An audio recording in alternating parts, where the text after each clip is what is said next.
Genesis 2. So the heavens and the earth were finished, and all the furniture of them. And on the seventh day God ended his work which he had made, and he rested on the seventh day from all his work which he had done. And he blessed the seventh day, and sanctified it, because in it he had rested from all his work which God created and made. These are the generations of the heaven and the earth, when they were created, in the day that the Lord God made the heaven and the earth. And every plant of the field before it sprung up in the earth, and every herb of the ground before it grew. For the Lord God had not rained upon the earth, and there was not a man to till the earth. But a spring rose out of the earth, watering all the surface of the earth. And the Lord God formed man of the slime of the earth, and breathed into his face the breath of life, and the man became a living soul. And the Lord God had planted a paradise of pleasure from the beginning, wherein he placed man whom he had formed.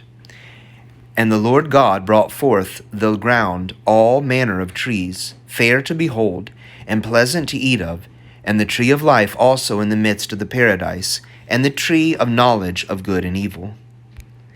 And the river went of the place of pleasure to water paradise, which from thence is divided into 4 heads. The name of the one is Pishon, that is, in which compasseth all the land of Havilah, where gold groweth. And the gold of the land is very good. There is found bdellium and the onyx stone. And the name of the second river is Gihon. The same is it that compasseth all the land of Ethiopia. And the name of the third river is Tigris. The same passeth along by the Assyrians, and the fourth river is Euphrates. And the Lord God took man and put him into the paradise of pleasure, to dress it and keep it. And he commanded him, saying, Of every tree of paradise thou shalt eat, but of the tree of knowledge of good and evil thou shalt not eat. For in what day soever thou shalt eat of it, thou shalt die the death. And the Lord God said, It is not good for man to be alone. Let us make him a help like unto himself. And the Lord God, having formed out of the ground all the beasts of the earth and all the fowls of the air, brought them to Adam to see what he would call them. For whatsoever Adam called any living creature, the same is its name.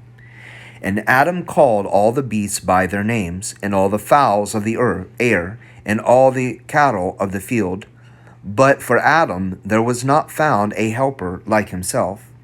Then the Lord God cast a deep sleep upon Adam, and when he was fast asleep, he took one of his ribs and filled up flesh for it. And the Lord God built the rib which he took from Adam into a woman, and brought her to Adam.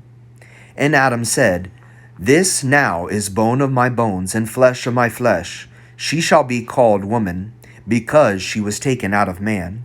Wherefore a man shall leave his father and mother, and shall cleave to his wife, and they shall be 2 in one flesh.